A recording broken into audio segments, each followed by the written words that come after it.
Hello everyone. My name is Alex. I have been testing open source software for the last 10 years. This is how to reach me if you like. And this is how I look. No, pretty close. Today I'm going to talk about mutants and zombies, but not the ones from the movie. Slightly different. And I have some code examples. So first let me get an idea. How many of you are familiar with Python, at least to some degree? Okay, good. And how many of you are familiar with Ruby? Okay, great. So don't worry, the examples are not very hard to understand. So let's take this piece of code. It's a simple class describing one model. In a Rails application, there's only one field that goes into the database. This is only one method, which is actually a really stupid method, just returns an uppercase string of that field. As you can see from this screenshot, this class has 100% code coverage. And the question that I'm asking myself as a tester, and the question that I expect everybody should be asking themselves here is my test suite good enough? And good enough in terms whenever there's some change in the software under test, is my test suite able to detect if this change will break something or the change goes undetected and possibly goes into production and something bad really happens. And mutation testing can help you answer this question, but first I need to explain what a mutation is. So a mutation is usually a very small change in the software which somehow changes the behavior of the software. Mutations can come from comparison operator and if statements. And if we take the example on the screen, it's the mutation is replacing the greater than operator with a less than operator. And if you apply this mutation to your code and read it, it becomes if age is less than 18, then buy beer. Now imagine that you are an online store and suddenly you start doing this, sell beer to small children, and this is not good. Then another possible source of mutations is constant values. You can replace these values with something else. And in this example, we replace true to false. And because it's very early in the morning yet, if we didn't have our coffees, we would be looking like this. Another possible source of mutations is loops. We may, for example, modify the loop condition. Or in this example, we may change break to continue, and we get an endless loop. And when you have an endless loop, this is what happens. So this is again an example from production, and all my examples are taken from production environments today. Well, not the beer one, but by definition, mutation testing is a technique, and also the tools for mutation testing. They modify your software under test. They don't modify your test suite. You keep the test suite separate. And for each mutant that is produced in your software under test, you execute the test suite again and again and again. And this gives you a pretty good idea at the end how good your test suite is. It can tell you places where you have tests, but they don't do a very good job of finding all possible things that may change. Or they can also tell you places where you have missing tests, but you already know this, because we use coverage. So mutation testing is really good for telling you where you need to make better tests. And the idea behind this is some of the mutations which you see and which the tools support try to mimic errors which developers may do while writing code. For example, +1, -1 errors, delete something by accident, and just commit this to source control, stuff like that. And other mutations which you might see, they are purely artificial, but somehow they help us validate the test conditions, the test environment which we run our tests within, and help us expose something that's missing. The algorithm for mutation testing is actually very simple. So we run 3 loops, one after the other. First one is we go through the all mutation operators that our tool in particular can support. These are stuff which the tool knows how to change with something else, regardless whatever that else may be. Then for each operator, we find the places in the source code where that operator is used and replace it with something else. Most operators and conditions can lead to only one another type of mutation, but sometimes you can produce different mutations for only one place in the code, like with the comparison operators. And then, of course, you execute the test suite. There are three simple rules to kill mutants, which you must remember. First, when you execute the test suite against the non-modified version of the program, everything should pass, and this is a hard requirement. You cannot go without it. If something fails, obviously, your software doesn't work or your test suite is broken and you need to take measures. And if you have flaky tests, and sometimes they pass, sometimes they fail, and you have no idea why this is, obviously your mutation results will also be unreliable, and you need to take measures to fix your flaky tests. The second rule is when you run the test suite against a mutant, that is a modified version of your program, you expect the result to be fail, and that's a good thing. When the test suite fails, then we say that the mutant was killed or the mutant died. And this means we had at least one assertion or one condition in the test suite which wasn't met, and the test suite failed. So that means at least we have one test which is able to detect this change and tell us, the software was modified. And the last thing is, which you don't want to happen, when you run your test suite against the mutant and the result is pass, this is a bad thing. Then we say we have a zombie, or that the mutant survived. And as you know from the movie, zombies are these things that go around and try to eat you. And now imagine you make some change in the code, run the test suite, it passes, but it doesn't really understand there's anything change. And now this change goes into production, and suddenly this becomes a bug and tries to eat you. So these are the three rules. Testing against the non-modified version should pass always. Testing against a mutant should fail. This is the way mutation test tools figure out when you kill the mutant. When something fails in the test suite, the tool says you kill the mutant. Okay, now let's play a little game. I am going to show you possible mutations, and because you all know about testing, you are going to tell me what test cases I need to write to kill the mutants. I am using the code from earlier, the one with the 100% coverage, and only take this method. See, this is a string variable, and we return the uppercase of the string variable. That's what it does. So very simple. First possible mutation is instead of returning the uppercase string, my method under test returns new value. So what tests can you propose so I can kill this? Obviously not new. Yep. Yes, obviously not new. Yes, correct. So we execute the method under test and expect the result to obviously not be new. I'll go back. If we apply the mutation and run the test, the method will return new and the expectation will fail. Everything will fail and we kill the mutant. Okay, next possible mutation. Instead of returning the uppercase string, I'm returning self, because this method is part of the class and I have access to the self object, so I can do this. What test do I need here to kill this mutation?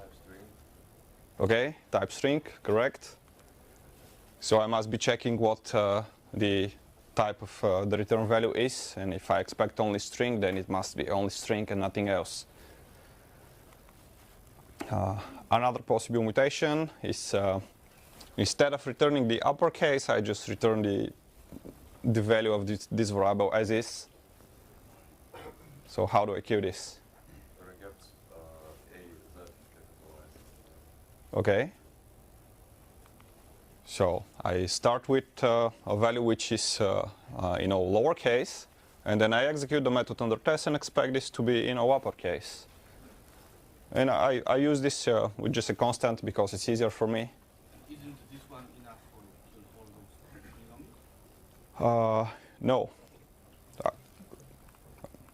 So this one, for example, will kill the first and the second zombies. And here, if I start with new, okay, let me think. With the new mutation. Yeah, it might kill also the first one. So sometimes, yeah, one of the tests is enough to kill more mutants. But actually, this is the way I discovered them and I developed the test for them. And actually didn't go back to think whether or not I have some test which is not needed. And okay, so and the last example from the game is replacing this ampersand. This is the new safety navigation operator in Ruby, and I just replace it with a dot. So for the folks who don't work with Ruby, the new safety operator works this way. If the object on the left is new, then the result of this operator is new and nothing else is executed. And if the object on the left of the operator is not new, the execution continues to the right. And when we replace this with a dot, then if a language code is new, we just get a runtime exception because a new object doesn't have a method called upcase. That's the difference. So we do this mutation, and what test do I need to kill this? Should what? Should not throw. Okay, how do you assert on that?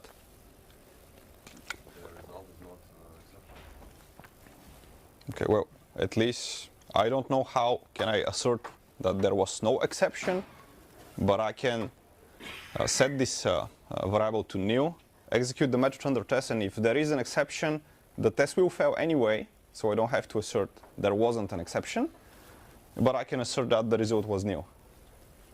So if the framework asserts whether an exception was not raised, then of course that's a valid answer, but I don't know how to do this with Ruby. Sorry? Expect not to rise an exception. Expect not to be. Oh, okay. This last one collides with the first one. It collides if you read it collides if you read the examples as is on the slides. What I haven't shown is that this variable has a non-new value by default. So that works then. But yeah, good catch. Now let's try and find some bugs with mutation testing. One bug that I was able to discover just by using mutation testing in a project, not actively looking for the bug, is this. So we have a class called network, which represents the networking settings on your Linux computer. And there's an attribute called self-device, which is the name of the network interface. And this method for equality is obviously wrong, as highlighted here, and we'll see why. So if self-device is none or an empty string, that piece of the Boolean expression is always evaluated to false, and the entire return value is always false. So it doesn't matter what's the other object you're comparing to, this method always returns false. And if self-device isn't none or is not an empty string, then which means it has some meaningful value in the software, this is evaluated to true, and the Boolean expression always depends on the second part. So, and that's actually the fix. Just remove this first part of the Boolean expression, and here we go. The reason this stayed undetected for, I guess, about 7 or 8 years is there wasn't a single test in the test suite which tried to test this equality method when some of the attribute was an empty string or was none. So they were always testing with some valid values, and this went undetected for many, many years. And also in the software under test, when you see normal conditions, this value is always it always has some value, so it doesn't return false or something bad happens. Another bug which I was able to find is, as shown, I have 2 classes. The second class inherits from the first one, and you see both classes have a parameter called speed limit in the init method, and both parameters have default values. Now this is perfectly valid Python code, so there's nothing wrong with the way it's written. I run this through mutation testing, and I get a surviving mutant. The reason here is this is a constant change. The tool for Python adds +1 to any integer constant, and to see what happens. And I immediately know the reason for this is that I don't have any test which creates an object from this class and asserts what the default value of these attributes should be. So I create my test like this, just create an object from the class under test and assert what the default value should be. And the test immediately fails, of course. And the reason for this is, if you look closely, you see that this parameter, I'm not sending that to the init method of the parent class, so it must go here after self. And when I'm not doing this, the parent class has its default value, so it uses 50 instead of 90. And that's why my test fails. And this is also very subtle. It stayed undetected for many, many years. And also the reason for not being detected is the attribute this value is assigned to is never used in the software under test. It was meant to be used by external clients of this software. The software under test in this case is a library, so it's used by other tools. And apparently, nobody bothered to check whether or not the default value is it should be. Another possible bug, very close to the previous one, is again I have two classes. The second class inherits from the first one. Again, I have a parameter with a default value, and this time, notice, I am actually sending this to the init method of the parent class, and everything must be fine. I run this through my mutation testing tool. I get the same surviving mutant, so again I write the same type of test, create an object, and assert what the default values of the attribute should be. And this time I get another type of exception. It's an attribute error telling me object from the motorway class does not have an attribute called speed limit. And at this point I start wondering why this is. So, I look here, everything looks cool.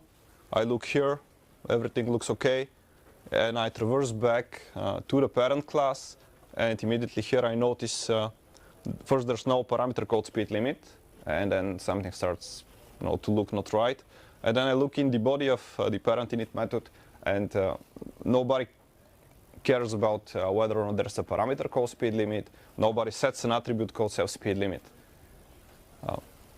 So that's the problem, I don't have this. One possible fix is to, if you really need this, to just take care of it in the class under test and set the attribute. Or another possible fix is to delete everything related to this parameter. I don't bother with it. And that was actually the fix in production. Another thing which mutation testing is really good at is forcing you to look at your source code and refactor it. And places where mutation testing really shines is where you have if statements and comparisons and lots of Boolean expressions, stuff like that. The reason for this is we have many mutations in places like this. So in this example on the screen we have around 100 different mutations. Every comparison operator can lead to almost 10 different mutations. So equals here can be replaced with non-equals, with less than or greater than, less than equals, greater than equals. In Python is and is not, and also in and not in operators. So that many. Boolean and can be replaced with Boolean or. We can negate the entire Boolean expressions. Also, in the tool for Ruby, you can replace the Boolean expression with a true or false constant, and I think also you can change only parts of it, so you can replace this with true or false, and then leave the rest as is. And the Python tool doesn't do this at the moment, but it's fairly easy to add. And so this goes through mutation testing, and in something, there are surviving mutants. And when you start looking at it, you notice the pattern highlighted in red. So my thought is I can delete this and move the second block of if statements to to the right, and it becomes a little bit more clear. And then I notice another pattern that whatever value is, I'm looking for an attribute under self-handler with the same name and do something with it. So I can refine this even further and use the get attribute function, and this becomes like this. In reality, this fits only on 4 lines instead of 10 lines, and it's much more easier to test and much more, easier to read actually, and that's a good thing. We've seen, what mutation testing can do. It forces you to write better asserts, and in my opinion, when you have a complex software under test, we not only should assert what the return values of our methods are, but we also should assert what intermediate state or side effects are produced by the functions under test. And you will all agree that it doesn't matter how much we try to write clean software, we always have these methods which do more than one thing at a time. So they do something, some calculations, return some value, and oh, by the way, I've just set this attribute on the side, just so you know. And that's what mutation testing is really helpful with. It helps you discover these things which you are not testing by mutating them, so you can write your tests better. We saw we can find some interesting bugs, and we saw that we can find places which we can refactor. And the question still stands, is my test suite good enough? And another side of this question is, how do I measure how good my test suite is? Which metric do I use to tell whether or not my test suite is good? Metrics is fairly controversial topic. I just want to mention some research that's been going on in the last few years. In 2015 at GTAC, there was one lightning talk which says, coverage is not a good metric because it doesn't give you a lot of information, so go for mutation score. Use mutation testing and measure how much of the mutants are killed. If you kill 100% of the mutants, then you're good. And then last year at GTAC, there was another researcher who basically said, well, the guys from last year, they didn't do really good research. They didn't research on many software, so we did better research, and we claim that the coverage metric, like line coverage and branch coverage, is still the best metric in practice. They say the problem with mutation testing is it is very expensive to compute, and in their research it gave only additional 4% of information, which the guys didn't know already, compared to coverage. So they say, use coverage, don't use mutation testing. And I decided to do a small experiment and see which one of these researchers is right. So my software under test is called Pelican AB. And this is a very small library. It's a plugin for Pelican. Pelican is a static HTML generator for Python, which you can use to run your blog or your site on.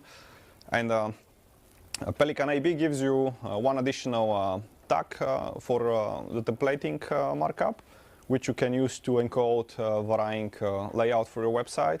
So, for example, you can change the color of links or colors of buttons, stuff like that.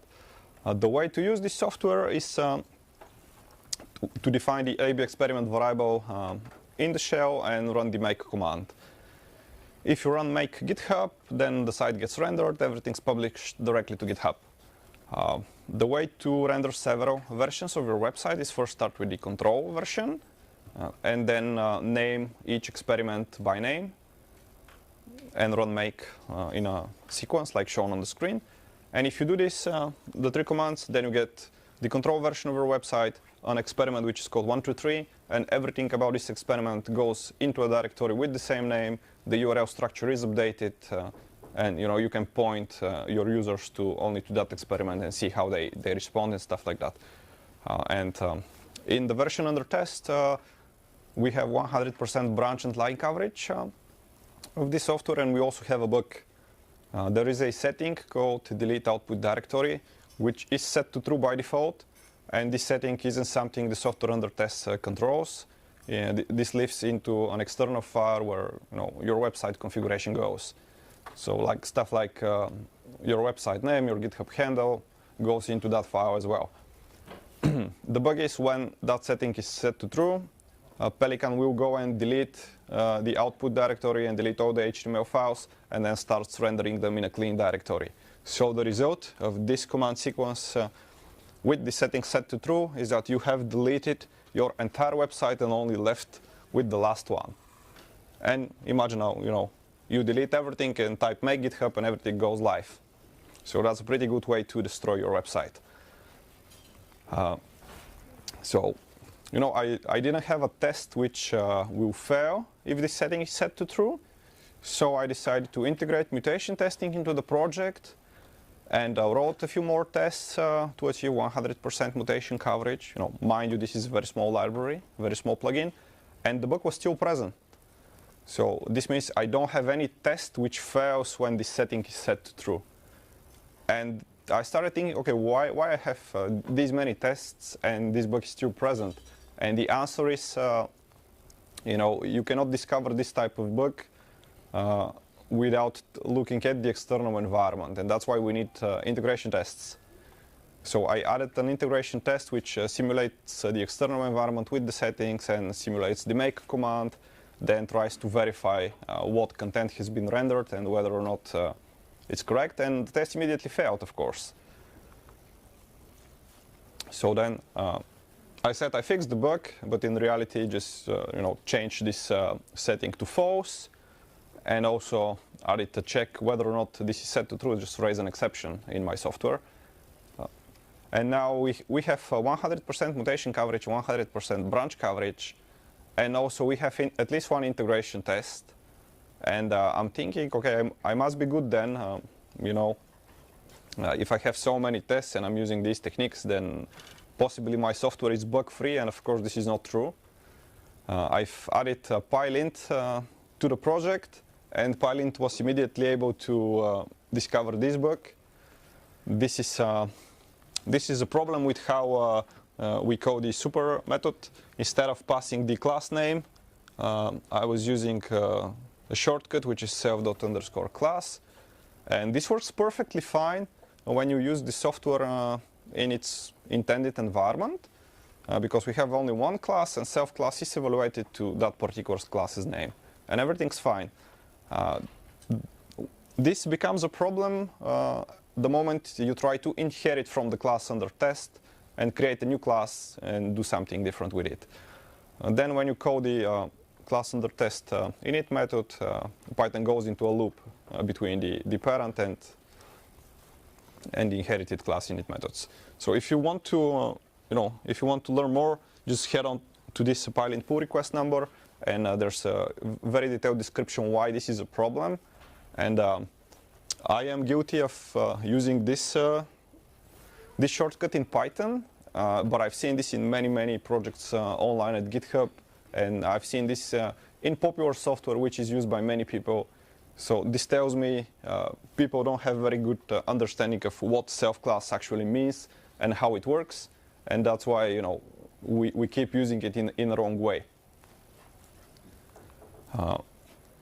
So to conclude the mutation versus coverage topic, this is a link to my blog describing my experiment with more details, and there are links to actual Git commits, so you can see what code was changed and how it was changed.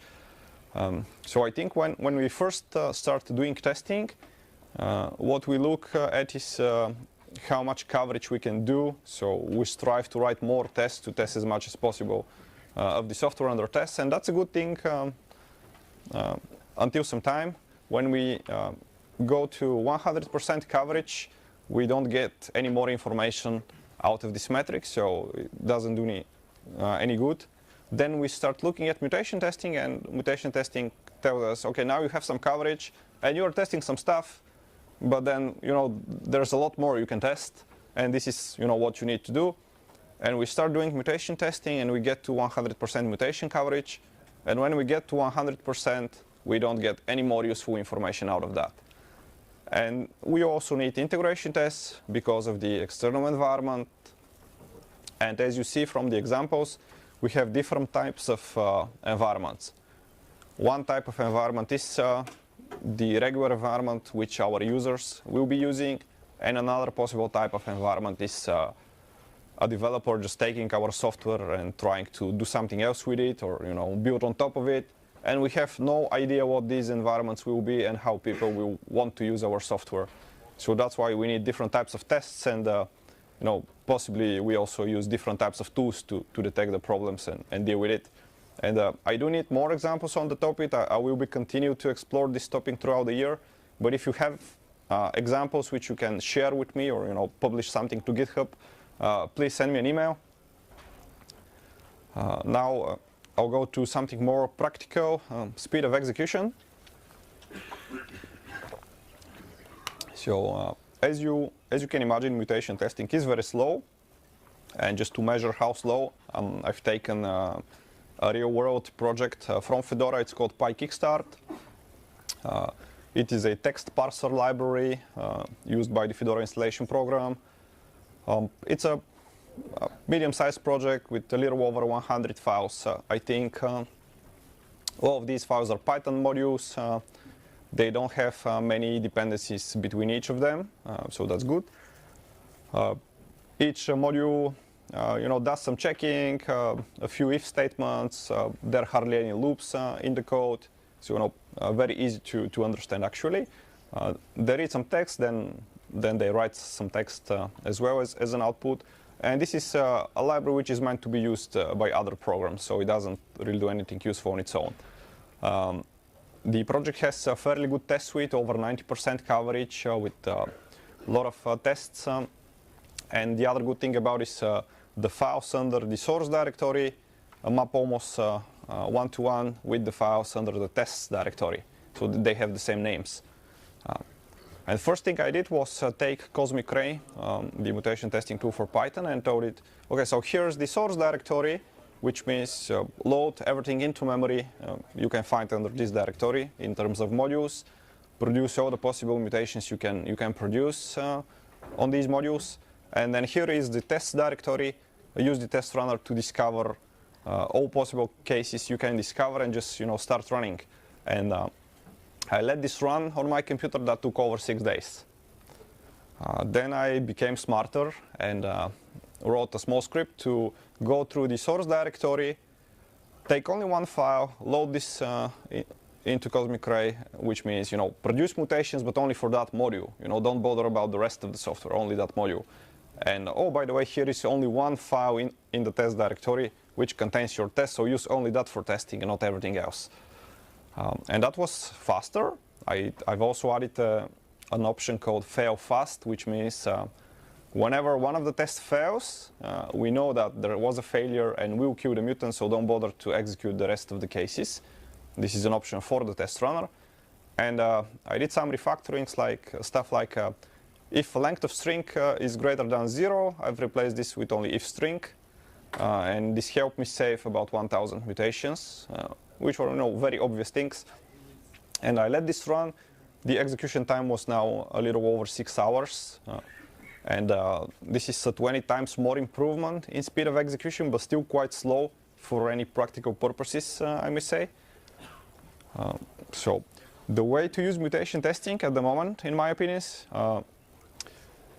if you're testing a very small library or a very small project, then you can go full on into CI and just tell, okay, this is my command line to schedule my mutation testing jobs, and let this run for 10, 15, 20 minutes, and that should be fine.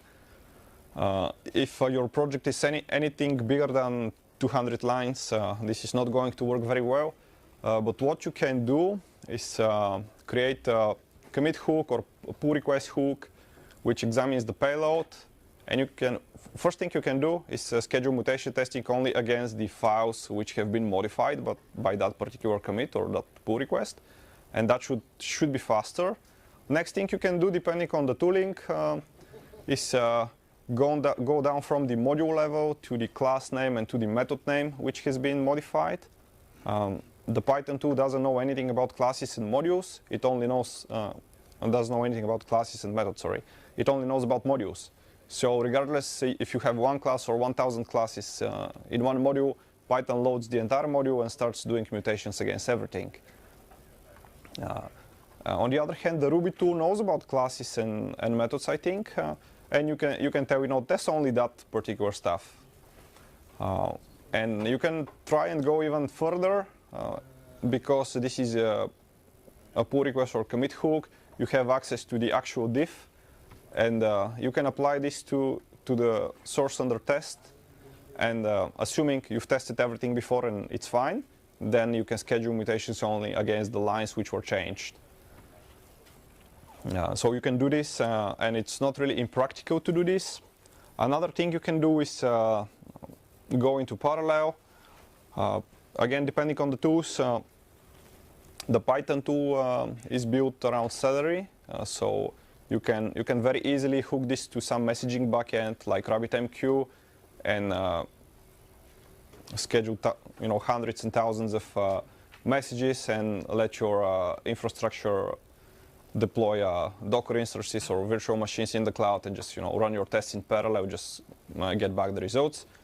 And you can do this if you have a lot of money, of course. Here is a list of some mutation testing tools. I have been using only the first two. I mostly use Python, and I contribute to Cosmic Ray for Python. And I've used Mutant for Ruby, but not very actively at the moment. And the names to the right are GitHub repositories. Okay, so as far as I know, the tools on the top are based on the abstract syntax tree of the language, and they are language specific. So whatever you want to do in the tool, it works on ASTs. It modifies the nodes of the AST. One thing I like to do is look at the other tools and see what they're doing, especially in terms of mutation operators, and try to bring these to Python. So if you want to actively use mutation testing, I really advise you to look at tools for other languages and see how they work and how they are doing, because many of the tools are very new, they're not very mature. And on the bottom, this is another tool for mutation testing called the Mule project, which Alex Denisov will be presenting later today. So I'll definitely be checking this out. This is an LLVM-based tool, so it should work for several different languages. If you are into mutation testing, also check this out.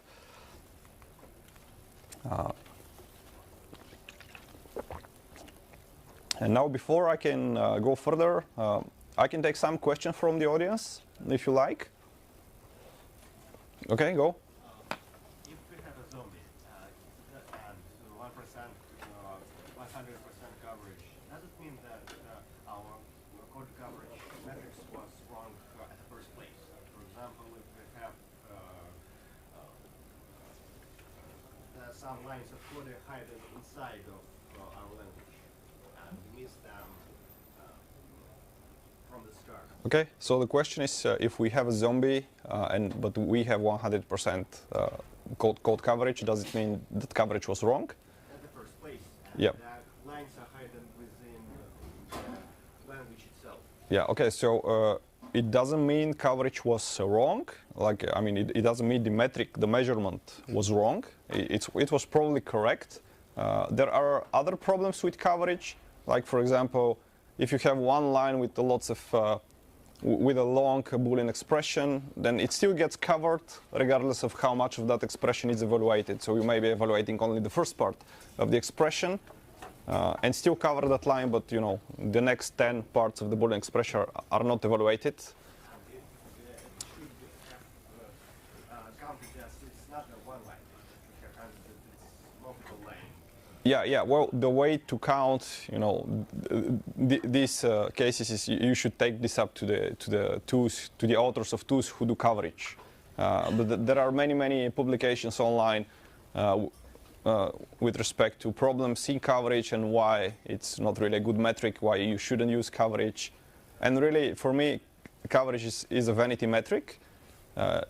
It really tells you how much of the lines you've covered, but nothing more. It doesn't tell you anything more. And if you have a zombie on a line which was covered, this simply means you might have executed this line, but probably you didn't assert on some condition, or you asserted on one condition and you needed to assert on two conditions.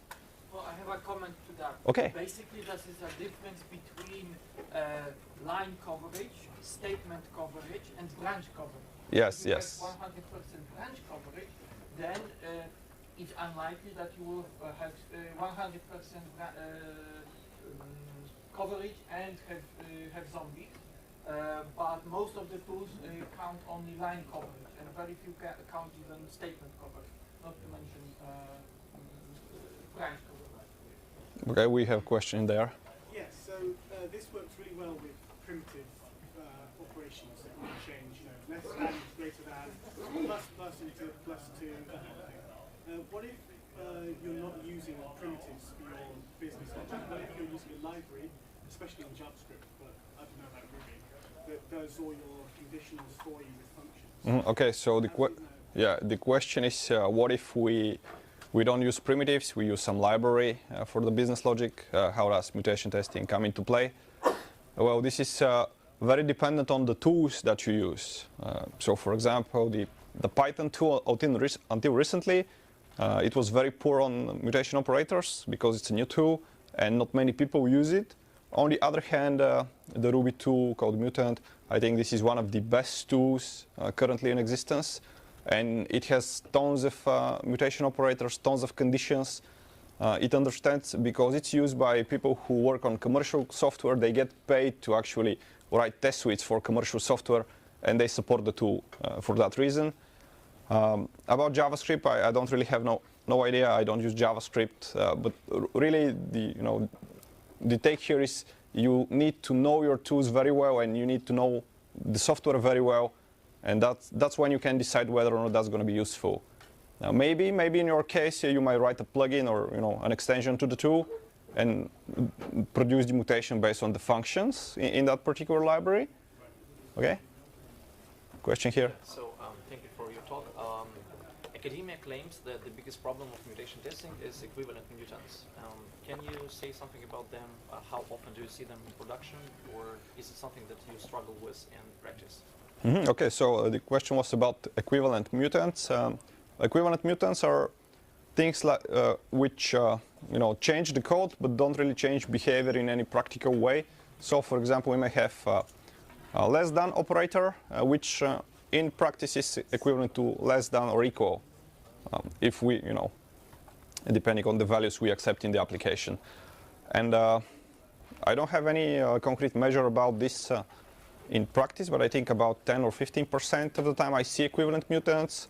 Equivalent mutants because the behavior doesn't change, but the syntax changes, but the behavior doesn't change.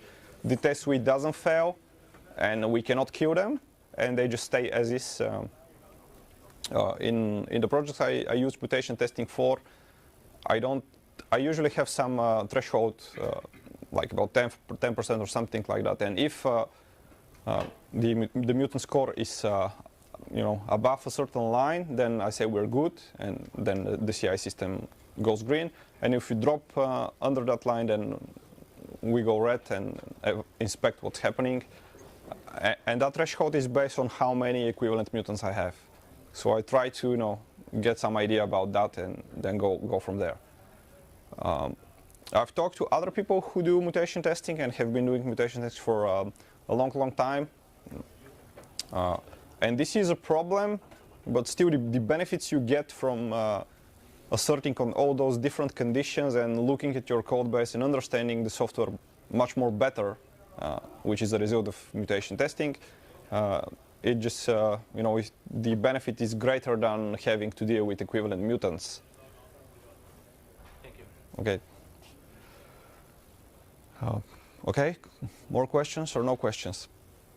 We have 2 minutes, so if there are no more questions, I'll just show you this very quickly. I have started to document my findings about mutation testing. So first of all, I don't forget them, and some of them make really good examples. This is available on Read the Docs, and it's also available on GitHub if you'd like to contribute. And since the last week, we have also Chinese translation for this. And I'll skip the trivial examples and show you the last one. So we have this in Python it's fairly common to have methods for equality which compare two objects by comparing that all of the attributes are equal. So in this example we have a class called sandwich, and you can modify the meat of your sandwich and the bread type of your sandwich. And we say that two sandwiches are equal if meat and bread attributes are equal. And that's about it. We have a safety check here. If the other object is none, then return false. And the not equals method is just a negation of the equals. And the way to test this with mutation testing is like so. So we create two test objects, sandwich 1 and sandwich 2. By default, all of their attributes have a value of empty string, which is not shown on the screen. And first thing we do is test for equality. They should be equal because everything is an empty string inside these objects. And we also assert that the two objects are not, when compared for non-equality, it returns false. And that takes care of half of the testing. Then we test the safety check compared to none and expect to not be equal. And then comes the fun part, the way to, so this starts changing into different comparison operators, and the way to test is like this. So we need to modify only one of the attributes at one of the test object and leave the rest of the attributes and the other object unchanged. And we need to do this for every single attribute. So when all the attributes are of the same type, you just do this. And if they're not of the same type, you can do grouping or something like that to, to modify this block. So when the time's up, so thank you very much.